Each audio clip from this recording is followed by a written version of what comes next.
The day I signed my divorce, my husband maliciously yelled at me, "Learn to live without my money, you pauper." Smiling, I replied, "You're right, I need to learn." The next day, he stood trembling when he found out I was the new owner of the company where he works. And then my revenge. They say the worst silence is not the one kept, but the one no one expects you to break with a scream. Sarah Meadows was 36, but her eyes held centuries of pain, betrayal, forced decisions, and silent screams. That morning, she wore no makeup, not for lack of desire, but for dignity. She no longer wanted to hide her exhaustion, smooth over the wound, or pretend she was fine. She walked into the courthouse like someone who no longer feared falling. Her gait wasn't firm, but it was determined. She wore a simple black dress, one that sought no applause or provoked glances. Her hair was effortlessly pulled back, her lips dry, and her eyes said everything her mouth no longer wished to repeat. The room was small, with that sour smell of archived paper and canned air. At the far end, a weary-looking judge leafed through documents. To the right, a pair of lawyers whispered amongst themselves, and directly opposite her, waiting with a smug smile on his lips, sat Julian Mendez. A tailored suit, a gleaming watch, a perfectly defined beard. The type of man who seems to have it all until you hear him speak. "Well, you came," he said in a low voice without standing up. "I thought you were going to back out, like everything else in your life." Sarah did not answer or look at him. She walked straight to her spot. She sat down with a straight back and interlaced fingers, trying not to tremble. The judge spoke in a formal tone, as if it were not the end of a home, but the closing of a banking transaction. The reading of the documents was brief. Custody of Maya was granted to Sarah. Julian did not dispute it. The only thing that seemed to interest him was the financial aspect. "Both parties have agreed to divide the assets as specified," the judge read. "Ms. Meadows relinquishes all rights to the shares, accounts, and properties acquired during the marriage." "That is correct," Julian interrupted with a grimace that was meant to be amiable. "Because everything there is I earned." One of the lawyers coughed to cut the tension. No one spoke. Sarah affirmed. Julian did too. And when the ink was still fresh on the paper, he unleashed the venom. "Learn to live without my money, you pauper." An icy murmur ran through the room. No one dared to look directly at Sarah. Some pretended to check their phones, others looked down, but she looked at him not with hatred, not with fear. She looked at him with something Julian could not identify.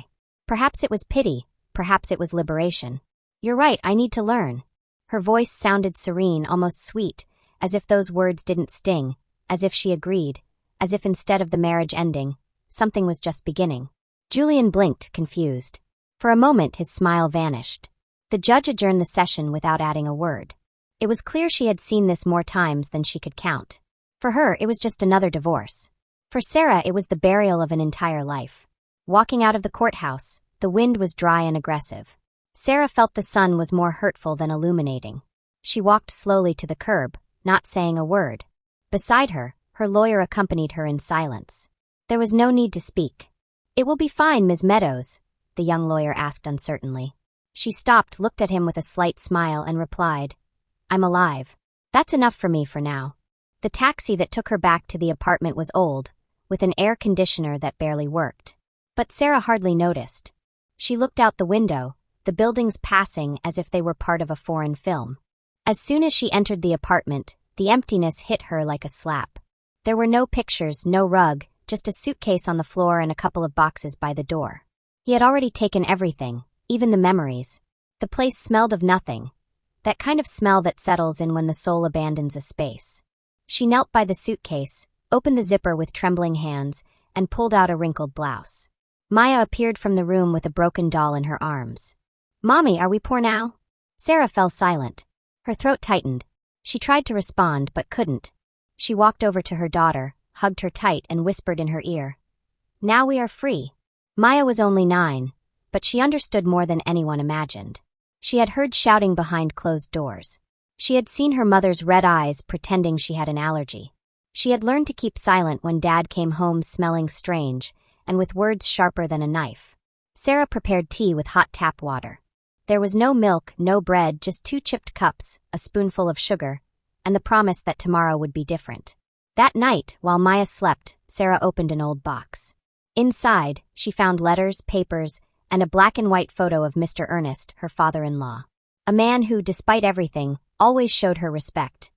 In secret, of course, because even he couldn't fully contradict his son. She picked up one of the letters, yellowed with age. She read it in silence, her lips pressed together. If Julian ever forgets who you are, promise me you won't forget. There are things I can't tell you now, but the day you decide to close that door, open this envelope. It was the only unopened envelope. Sarah looked at it for a long time, then, with a slow sigh, she put it aside. It was not the moment yet. She walked to the apartment window. From there, she could see the city illuminated, indifferent.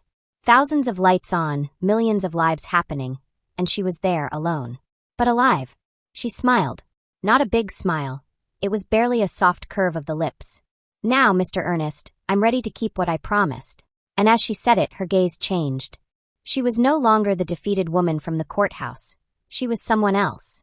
Someone who was about to remember who she was and what she was capable of. But no one, absolutely no one, was ready for that, not even her. Part 2. The Invisible Strategy. When the sun appeared on the horizon that morning, there was no noise in the small apartment, just the distant hum of the city waking up. Sarah opened her eyes with a calm mind and a body still tense. She had slept little, but for the first time in many years, she had no nightmares. She got up silently, walked barefoot on the cold floor, and went straight to prepare coffee. She looked at Maya, still sleeping, her hair messy, her fingers clutching her rag doll as if the world depended on it. She gently stroked her hair and whispered, "You're going to be okay, I promise." She did not dress in a hurry. She chose each garment patiently. A white shirt, dark linen trousers, low shoes, and a jacket that always seemed too formal. It was the first time in years she was dressing for herself, not to please anyone. At 8 o'clock sharp, a black car waited for her at the building entrance. It was not a common taxi, but a discreet sedan with tinted windows. The kind used by people no one notices, but who control more than they appear. The driver, a young man with a kind face, opened the door without a word. She got in with a hand suitcase and a sealed envelope. "Same place as always, Miss Meadows?" "Yes. And don't be late. Everything changes today." The journey was silent. They crossed avenues, dodged traffic, and entered the city's financial zone. While the world thought Sarah was in ruins, she was on her way to what she had been secretly building for the last 8 years. An invisible castle that grew amidst tears, sleepless nights, and a will that not even Julian's contempt had managed to break. Upon arrival, the building was striking. A steel and glass tower, 37 floors of offices where decisions were made that changed the lives of thousands of people. At the reception, they looked at her strangely. No one knew her as Julian's wife. Her name didn't echo in any boardroom, but she was walking as if every square foot belonged to her. She took the elevator straight to the top floor. She didn't need to announce herself. The main office door was already open. Inside, a man waited for her, standing, with a smile that was born not of courtesy but of pride. "Sarah Meadows, the invisible woman turned silent strategist," he said, approaching to embrace her. "I can't believe you pulled it off," she replied. "I still wake up sometimes thinking I'm washing dishes while he screams on the phone." "Well, not anymore. You signed today. Today you stop being invisible." The man's name was Andrew Quintero. They had been university classmates long before Julian entered Sarah's life. Andrew had been her accomplice in crazy ideas, her informal tutor when Sarah decided to resume online studies, and her silent partner for the last 5 years. He was now the CEO of a technology consortium with reach in 3 countries, but his loyalty remained intact. "The lawyers are downstairs, the documents are ready. All that's missing is your signature to make the transfer legal," Andrew said, pointing to the folder on the desk. Sarah opened it. She saw her full name on the first page, next to the company no one knew about yet. She did not smile, she did not shed tears.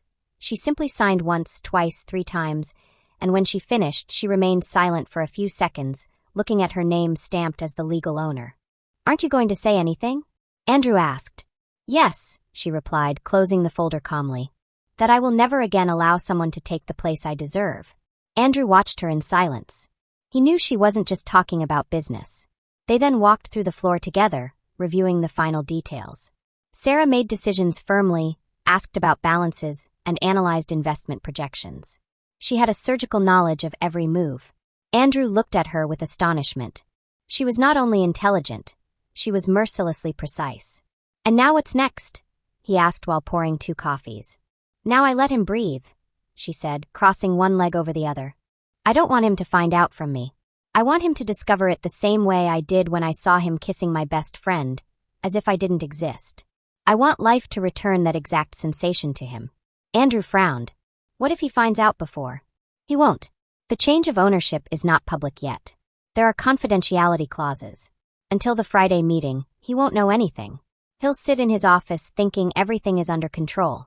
And then I will introduce myself as the new partner, as the owner. Andrew observed her carefully. She was no longer the girl who cried in her kitchen with a torn blouse. Nor was she the desperate mother trying to find money to pay for her daughter's school. She was someone else, someone molded by pain, abandonment, and the will not to give up. After the meeting, Sarah took her purse and requested a car to a different address. Andrew offered to accompany her, but she shook her head. This is something I have to do alone. The vehicle took her away from the financial center. They crossed avenues, gray neighborhoods, alleys full of vendors, stray dogs, and children playing barefoot. They arrived at an area where the houses were made of cardboard and wood, where the air smelled of burnt gas and hopelessness. There, among makeshift tarps and rusty bars, was the Seeds of Hope Foundation. Sarah got out with a calm step. They greeted her with hugs. Everyone knew her, although none knew who she really was. Ms. Meadows, a woman with tied-back hair and a weathered face, greeted her. Thank you for the donation last week. With that, we were able to buy diapers and milk for the little ones in Ward 1. Don't thank me, Carmen. Thank those who fight to survive every day. I'm just giving back a little of what was stolen from me for years. Sarah toured the facilities, greeted the children, reviewed the lists of medical supplies, and handed over an envelope with cash, as she did every month. No names, no signatures, no cameras. At that foundation, she wasn't anyone's ex-wife. She was Sarah, the woman who brought medicine, food, and words that truly healed.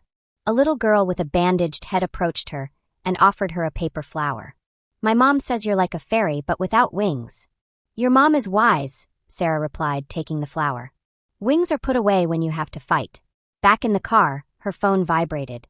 It was a text message from Maya's school. They confirmed the next medical appointment. It didn't say much, but it was enough to remind her that the clock was ticking. Maya was sick.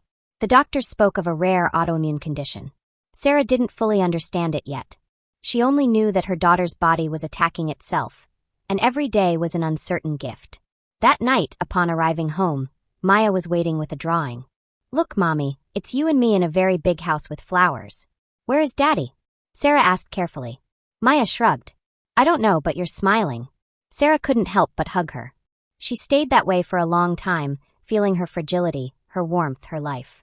Maya was her engine, her reason, the only real cause for which she hadn't thrown everything away. Do you promise me you'll never leave? Maya asked softly. I promise you.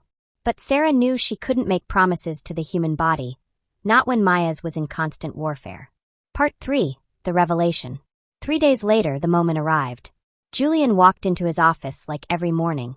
He greeted the employees with a mixture of arrogance and false cordiality. He checked his mail, yelled a couple of orders, and then entered the boardroom where the directors were waiting. What's happening now? Another change in internal policies? He said, taking a seat. One of the executives, the head of finance, cleared his throat. Julian, the board was convened by direct request of the new owners. The new company direction is going to be presented. What? Owners? What are you talking about? Before anyone could answer, the door opened. Shoes echoed on the floor, as if each step were part of a verdict. Julian turned his head, and then he saw her. Sarah, dressed in white calm, with no hatred in her eyes, but with power.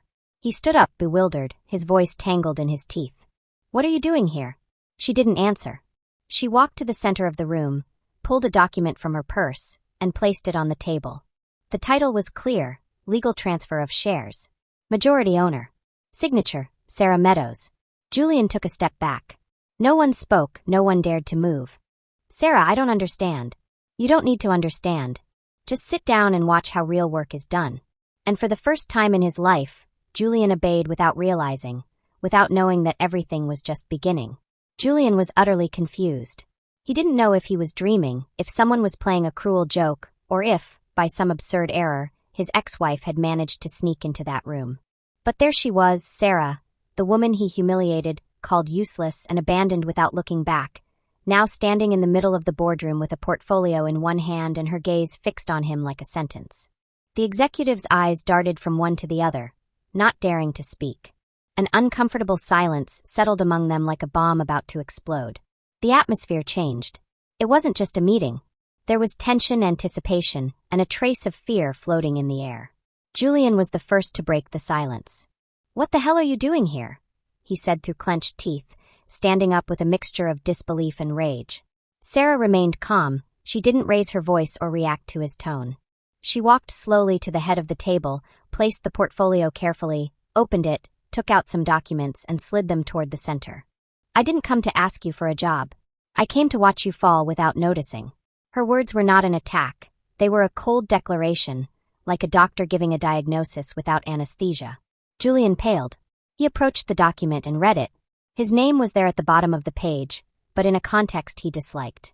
"What is this?" he said, no longer disguising the tremor in his voice. One of the executives, a man with gray hair and nervous hands, intervened. "Julian, the company was legally acquired 3 weeks ago. Everything is in order. The signatures are audited. And well, she is the new owner." Julian didn't believe it. He quickly grabbed the document, reviewing it, looking for an error, some detail that would disprove it, but there was nothing out of place. Everything was sealed, authenticated, and legally executed. The paper did not lie, and what it said was brutal. Sarah was the new owner of the company. He slumped into the chair. He looked at Sarah as if seeing her for the first time. There was something different about her. She was no longer the woman who trailed him at parties, nor the one who silently made him coffee while he talked on the phone with other women. She was someone else. She had the face of someone who no longer needed permission to breathe. "How did you do it?" he mumbled, almost breathless. "That doesn't matter now. What matters is that you're here, and so am I." The other executives still didn't know what to do. Some got up awkwardly. Others checked their emails, as if that could save them from the discomfort they felt. Sarah, however, remained firm. "I know this is a surprise for everyone," she said, looking around. "But I assure you that nothing in this company will change unless it has to change. My priorities are clear: stability, transparency, and efficiency." She looked directly at Julian. "You will remain here as director of operations." The murmurs were instantaneous. A couple of directors exchanged bewildered glances. Julian opened his mouth to speak, but failed to articulate a word. "You're going to keep me here?" he finally managed to say. "Why?" "Because your ego wouldn't let you resign. And because I'd rather see you every day, knowing you no longer have control. That is worse than firing you." It was a masterful move. Sarah knew him too well. She knew his pride was greater than his common sense, and that staying by her side, but beneath her, would make him suffer more than being outside. "You're playing with fire," he said in a low voice. "No, Julian. I am the fire." That phrase hung in the air. It was a sentence. The directors began to settle down, murmuring among themselves. Some already knew that Sarah and Julian's relationship had been tumultuous, but they had no idea what was hidden behind the closed doors of their marriage. Now they were starting to connect the dots. Julian tried to recompose himself. He took the floor with effort. "Fine. If that's what you want, I'll stay. But remember that there are people here who trust me, that without me this company would not be what it is. And now you will have the opportunity to prove it from the second desk." The meetings continued. Sarah introduced herself as the new head of the group. She explained her plans, her vision, and the structural changes she would propose in the coming months. She did it clearly, without hesitation. Her voice did not need to impose itself. Her presence did it on its own. Some directors were receptive. Others, clearly Julian's allies, kept their arms crossed, their brows furrowed, and a defensive attitude. Among them was Lucy Gomez, the director of communications, a cunning woman with a calculated smile who had had a very close relationship with Julian for years. Too close. "I imagine you have everything planned," Lucy said ironically. "And what are those of us who aren't on your trust list supposed to do?" Sarah looked at her without changing her expression. "Trust is earned by working. I didn't come here to call a roll of personal loyalties. I came to lead a company. And you, Lucy, decide if you want to be part of that or part of the past." Lucy looked down. She wasn't used to anyone confronting her like that, much less a woman like Sarah, whom she had always considered irrelevant. When the meeting ended, Julian remained alone in the room. Sarah was about to leave when he stopped her. "Don't think this ends here," he said, closing the door behind them. "You can have papers, signatures, whatever you want, but I know you. I know where your weak spots hurt, really." "Do you?" she asked, turning slowly. "Because you never cared until now. I know you're alone, that all this is a facade to prove something. But deep down, you're still the same one who cried when I went out with other women. Sarah took a deep breath, not out of weakness but out of exhaustion. Don't underestimate me. That was your first big mistake. And Maya? The name broke her composure. What about Maya? Sarah asked, raising her voice slightly. Julian smiled. She still believes I'm her hero, that I'm her dad. How long do you think you can keep that lie going? The blow was direct. For the first time in the conversation, Sarah hesitated, took a step back, and clenched her fists. Don't you dare use her to attack me, she warned. She is not to blame for anything. No, but you are. You lied to her. And you will continue to do so until your mask falls off. The difference is that I protect her. You only use her as a shield. Julian moved a little closer. And if one day she wants to stay with me, what are you going to do? Force her? Sarah stood motionless. Don't play with fire, Julian, because if you start that war, there will be nothing left to save you. She left the room without looking back. She wasn't prepared for what was coming. That same day, at 4 p.m, her phone vibrated. It was a call from Maya's school. Sarah answered with a racing heart. The director's voice was not calm nor alarming. It was urgent. Ms. Meadows, Maya has had an episode.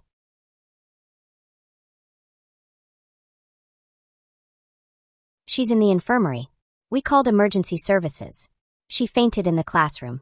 She's pale and has a high fever. She's not responding clearly.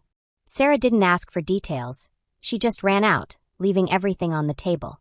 She called the driver, and in less than 20 minutes, she was at the school. Maya had already been transferred to the hospital. Sarah arrived just as they were wheeling her into an evaluation room. What happened? She asked the doctor desperately. She's unstable. We need to run tests immediately.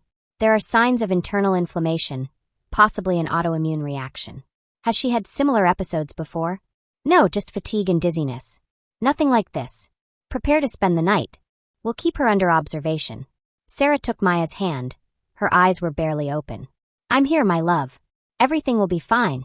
Maya didn't respond, only breathing with difficulty. It was then that Sarah felt the world stop. The company, Julian, the revenge, the power, none of it mattered. Only that bed, that small body, that fragile life. And in that moment, the fire inside her did not burn with rage. It burned with fear, with love for a daughter who might not have time. Everything else could wait. Part 4. The Unforgivable Truth. Sarah clung to Maya's hand as if her life depended on the gesture, and perhaps it did, because at that moment nothing in the world made more sense than that small, sleeping body wrapped in wires and monitors. Every beep from the medical device was a bell of fear, marking the seconds between hope and desperation. She didn't know how much time had passed, days, hours, maybe only minutes. Everything was confusing. The hospital corridors had become an extension of her own body, a dead-end maze where she only breathed because she had to. A nurse entered with silent steps and gently invited her out. Sarah resisted at first. She didn't want to let go of Maya, but the woman's firm gaze indicated it wasn't an invitation but a necessity. In the hospital's small meeting room, the lead doctor on the case awaited her, standing serious, with a folder in hand, and that expression doctors wear when they have to deliver bad news without losing their composure. Sarah did not sit down. Tell me now, she requested. The doctor opened the folder and took out a sheet that trembled slightly in her grip. Maya has a degenerative autoimmune disease. It is extremely rare, and it has developed silently for years. Now her body is attacking its own stem cells, especially those in the bone marrow. That's why she's had symptoms of weakness, recurrent fevers, muscle pain. This acute crisis was just the beginning of what could be a progressive and irreversible deterioration. Sarah felt dizzy. She didn't cry. She didn't scream. She just closed her eyes and took one deep breath. What are my options? Potent immunosuppressants, maintenance therapies, but the most effective treatment would be a bone marrow transplant, and not just any kind. We need high genetic compatibility. Ideally, a donor within the direct biological line. Parents, siblings, cousins. She doesn't have siblings, Sarah replied automatically. And Julian isn't compatible. The doctor nodded. She already knew. Julian had been tested that same morning and had left the hospital with more rage than concern. Then we must expand the search. The marrow bank gives us some hope, but it could take months, even years. And Maya doesn't have that much time. Sarah pressed her lips together. A part of her knew what she had to do, but facing it was another matter. She left the room with numb legs. She returned to the room. Maya slept peacefully, oblivious to everything. A sweet expression was still drawn on her face, as if she were dreaming of something beautiful. Sarah sat beside her, stroked her hair, and let her thoughts escape to the past, to age 18, to the night that changed her life. There was no soft music or dim lights, only noise, smoke, sweat, cheap alcohol. A college party where trust was an excuse to let down her guard. And in that chaos was him, Ethan, the popular guy, the one who played the guitar in the hallways, the one everyone said was charming, and perhaps he was, until he wasn't. That night, Sarah lost more than control. She lost her voice, her freedom, her faith. She never knew how it started, only that when she woke up, her dress was torn, her head throbbing, and a silence imposed by shame. No one believed her, and she stopped talking about it, even to herself. Then came the positive test, the family rejection, the slamming doors, the contempt, the look in her mother's eyes when she found out she was pregnant, the decision not to abort, even though they begged her, and the solitary path she followed, with no support other than her own rage transformed into tenderness every time she felt a little kick in her belly. That's how Maya was born, and that's how her story as a mother began. A story that had hidden many truths, but now time demanded justice, and Maya needed a miracle. And that miracle could wear the face of the one she had hated all her life. Hours later, when the doctors had left, Sarah called Andrew. He arrived quickly, with the same expression as always, worried but not dramatic. "Tell me it's not that serious," he said upon entering. Sarah didn't answer. She just looked at him. Andrew approached, took her hand, and waited for her to speak. "It's a degenerative disease. She needs a transplant. Julian is not compatible." "What are you going to do?" "I already did it." "What?" "I called him." Andrew's eyes widened as if cold water had just been thrown on his face. "Who?" Sarah nodded. "Ethan. He took the tests. He's clean and he's compatible." Andrew collapsed into the nearest chair. It took him a few seconds to react. "Are you sure about this?" "I'm not sure about anything, but my daughter is dying, and he can save her." "Are you going to allow it?" "I am going to allow it. But I made it clear to him that after this he disappears. Maya will never know who he is. And if you want to know, I will carry that burden. Not her." Andrew nodded, but there was a storm in his eyes. "And Julian has no idea. And I don't plan on telling him." "What are you going to do if he finds out?" "I would destroy him. Or worse, he would tell Maya to hurt her. That's why I have to keep this a secret until the end." The following days were a mixture of medical preparation and emotional torture. Sarah slept little, ate less. Maya, increasingly weak, tried to smile and pretend everything was fine. She drew flowers. She wrote songs with childish lyrics. She talked about going back to school, and every time she did, Sarah felt her heart break in two.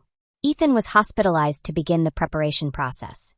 They kept him away from Maya, fulfilling Sarah's promise. But one night, walking toward the waiting room, she saw him crying in a corner with his head in his hands. She didn't interrupt him, she didn't approach, she just watched from afar. And although her body filled with hatred, there was also something in her that she couldn't explain, a knot between rage and gratitude. A living contradiction. The night before the surgery, Maya clung to her mother's hand and asked, "Mommy, why do you cry every time he leaves?" Sarah felt time stop. "Who?" "The sad man, the one who smells of the street. You always look at him when he leaves and you cry." Sarah didn't know what to say. She swallowed the words, kissed her daughter's forehead, closed her eyes, because there are stories that hurt more when they come back. Maya didn't fully understand, but she nodded and fell asleep with that thought. The next day, Ethan was taken to the operating room. The intervention would be long, risky, not for him so much as for Maya. The marrow would be transplanted, and with it, the silence of a lifetime. Sarah waited in the room with a broken soul and trembling hope. Because sometimes the miracle is not seeing your daughter smile. The miracle is having the courage to accept it, even if it comes from the darkest place you ever wanted to look away from. Part 5, The Cost of the Miracle. Rejection would be lethal.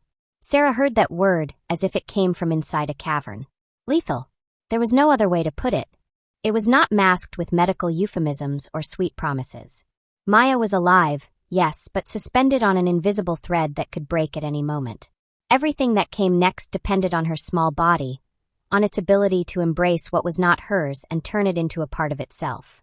The first day was tense but calm. Maya woke up hours after the intervention. Her face was swollen, her eyes half closed by the medication, but when she saw her mother, she smiled. A weak smile, barely a gesture, but so powerful that Sarah felt the whole world could collapse, and it wouldn't matter. It's done, Maya asked in a hoarse voice. Sarah leaned in and stroked her hair. It's done, my love. Now you just have to rest. And the sad man? Sarah held her breath. Maya had been too aware, too observant. She had noticed Ethan much more than Sarah would have wanted. He already left. He did what he had to do and left. Will he come back? No. Maya lowered her gaze as if processing that answer. She asked no more questions. She just closed her eyes and fell back asleep. The doctor entered a few minutes later to check vital signs and adjust medication. Everything seemed stable. That night, while Maya slept deeply under sedatives, Sarah sat by the room window. Outside, the city was still alive. Cars came and went. The lights of the buildings flickered.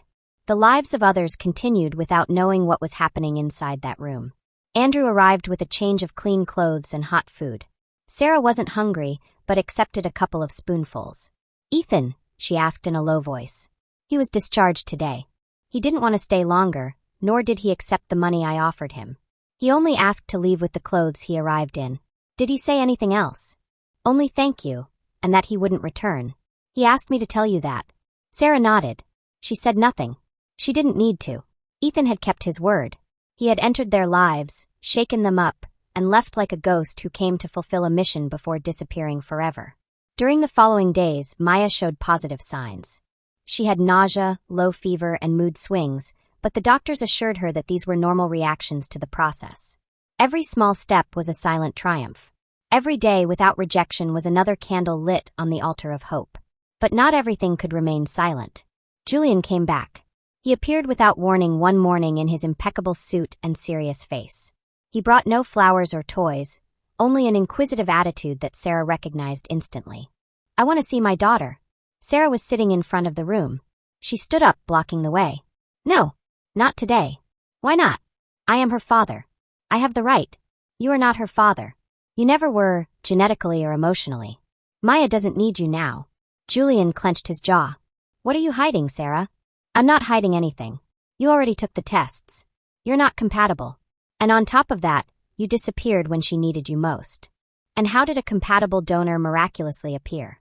Silence was the answer.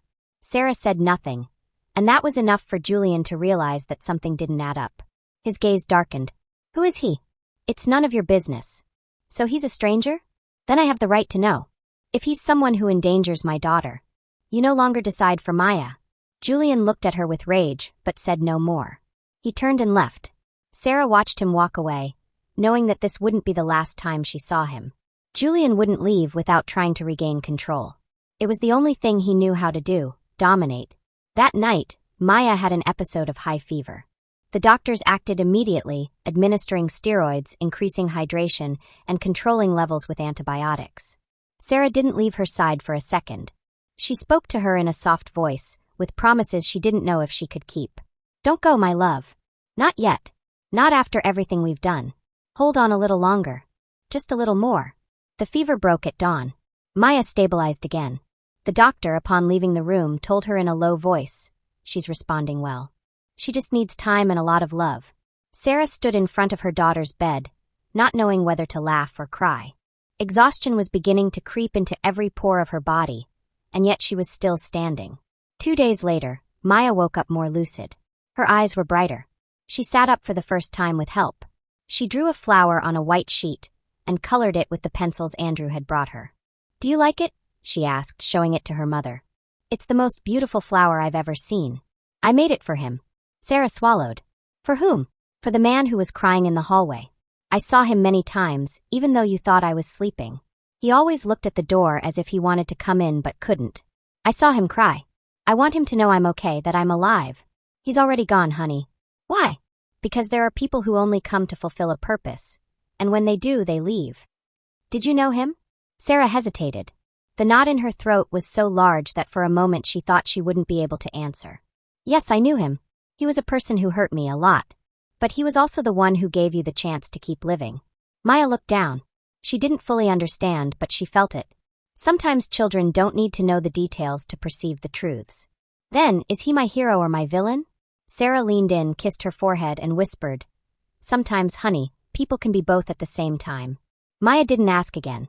She stayed hugging the drawing in silence while her mother watched her with a love so immense that it hurt.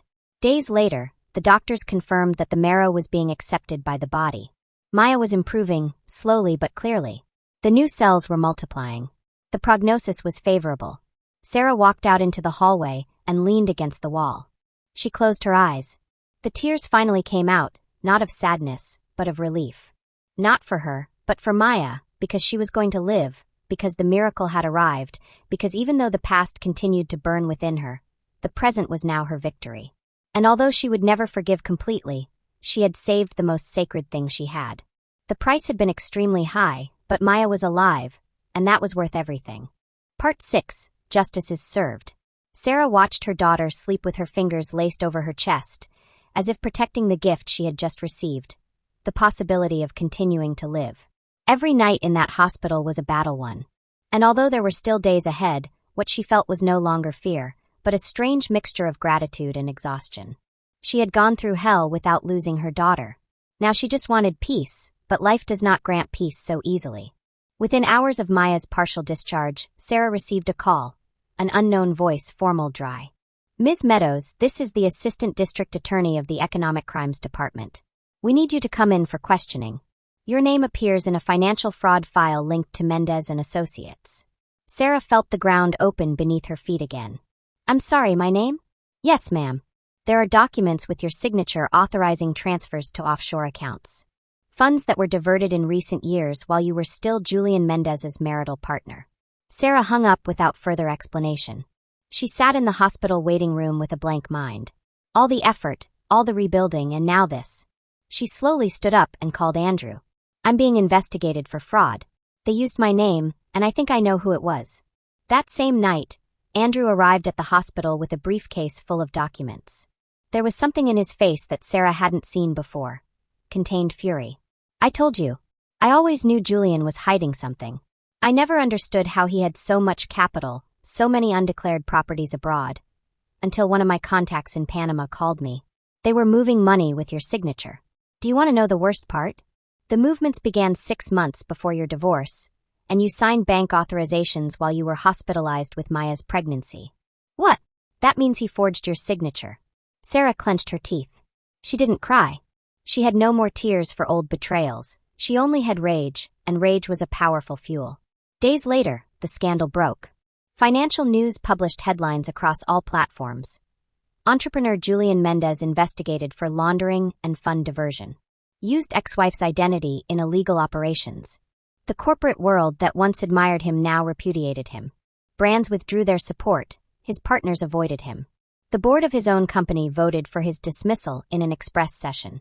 Sarah did not flinch when she found out. She was with Maya at home making vegetable soup when she saw the news on television. She changed the channel with indifference. She didn't need that victory. Not like that. Although justice was doing its work, hatred did not move her. Her energy was elsewhere. But the blows continued. Lucy Gomez, Sarah's former friend and Julian's lover, testified before the prosecutor's office. She did so with a mix of spite and fear. She knew her name was also implicated in some transfers. In exchange for immunity, she handed over emails, voice recordings, and evidence of how Julian coordinated the fraud. One in particular destroyed everything. It was an email where Julian explained to Lucy how to alter Sarah's digital permissions to authorize international transactions. His tone was not technical, it was cruel. She doesn't understand numbers, you just have to make her sign or sign for her. She won't even notice. That was enough for an immediate arrest warrant to be issued. They found him alone in his apartment, with the blinds closed and the lights off. His eyes were swollen, an empty bottle on the table, and a box of half-consumed pills. When the agents entered, he barely murmured, I didn't come here to live. I came to wait for it all to end. He was transferred to the hospital under custody. The suicide attempt was unsuccessful. The dose had been insufficient, or perhaps he had done it knowing it wouldn't fully work. Maybe, as always, he was seeking attention. Sarah found out 2 hours later. They called her from the hospital. You are his emergency contact? We have not been able to locate any direct relatives. I am not his family, she replied without hesitation. Is he conscious? He asked for you. He only wants to see you for a few minutes. Sarah hung up. She wasn't going to go, but at dawn something changed. She got out of bed, left Maya sleeping, and took a taxi to the hospital where Julian was admitted. Not for him, but for her, because she needed to look at him one last time. Now from a different place. From the truth. When she entered the room, Julian was on a gurney connected to IVs, his face gaunt, his eyes sunken. He looked at her as if he saw a ghost, as if he couldn't believe she had come. "I didn't think you would come. I didn't do it for you." Julian looked down. He seemed smaller, deflated, defeated. "I failed you in everything," he said in a dull voice. "I forged your signature. I know. And now everyone knows. I'm alone. Lucy sold me out. My partners hate me. I lost everything." "No, Julian, you didn't lose everything. You lost what never belonged to you. Does it seem fair to you that it ends like this?" Sarah took a step toward him. Her words were as serene as they were implacable. "I don't wish death on you. I wish you the truth. And the truth hurts more than any punishment." Julian blinked. A tear slid down his cheek. He said nothing more. And neither did Sarah. She turned and left without looking back. Part 7, New Life. Days later, Maya had her final medical review. Her body was accepting the transplant. The levels were good. The analyses showed a positive evolution. The doctor hugged her discreetly before leaving the consultation. "I never thought we would get here. Congratulations, Ms. Meadows. Your daughter has a new opportunity." Maya, with rosier cheeks and her hair beginning to grow back, jumped from the seat and hugged her mother. "Mommy, can I go back to school?" "Yes, my love. You can go back to whatever you want." In the car on the way home, Maya took a drawing out of her backpack. It was a huge flower with a heart in the center. Beside it were two figures. One was her, the other was a man with long hair, a beard, and a guitar on his back. "Who is that?" Sarah asked with a knot in her throat. "I don't know. He sometimes appears in my dreams. He smiles at me from afar, as if he's happy for me." Sarah didn't answer. She squeezed her hand, looked ahead, and let the silence speak for her. The past doesn't disappear, but sometimes when faced directly, it stops hurting so much. Because surviving is not just continuing. It's learning to live with what remains. And sometimes that is more than enough. Life began to move again, not abruptly or with fireworks, but like a clock that started ticking after being stopped. Maya returned home. Her steps were slower, her muscles still weak, but her smile had not lost its intensity. She had a new light in her eyes, as if something inside her had awakened strongly, as if she now understood how fragile life is and how miraculous the simple act of being is. Sarah watched her every gesture, fearing that the miracle might leave at any moment. She caught herself checking her breathing at night, counting how many times she turned in bed, monitoring if she was sweating more than usual. It was an involuntary habit, a defense mechanism that reminded her how close she came to losing her. But Maya wanted to live, and live authentically. In a few days, she asked for her books again. She painted with more fervor. She talked to Andrew on video calls as if he were her uncle. She laughed loudly.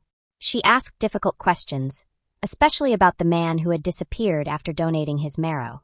"Mom, why did he never come back?" Sarah held her gaze but took seconds to answer. "Because there are people who come to fulfill a mission, and when they do, they leave. But wouldn't you like him to come back? There are things that hurt, even when they're no longer there. And there are others that should not be opened, even if the curiosity is great." Maya didn't insist. Something in her soul seemed to understand that the story was bigger than she could comprehend, but she still felt grateful. She had drawn him several times with wings, faceless. She called him the Invisible Man, and said in her dreams he always accompanied her when she was scared. Andrew, for his part, had been more than a friend.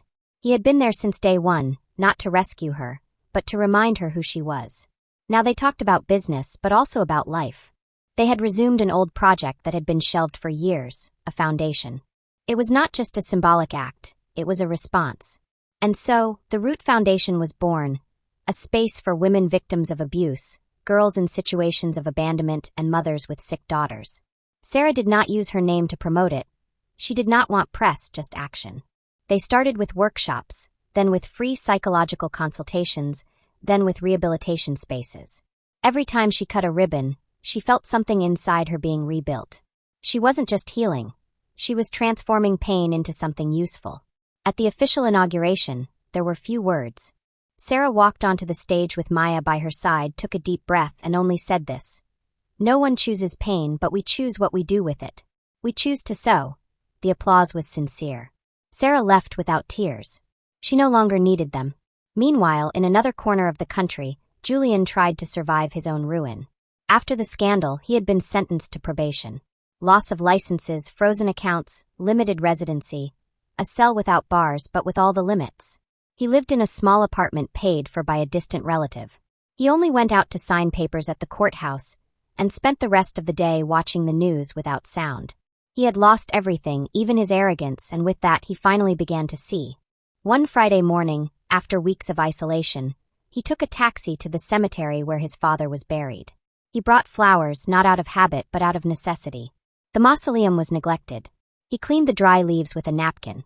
He knelt down, and for the first time in a long time, he spoke without expecting answers. "I was never what you expected.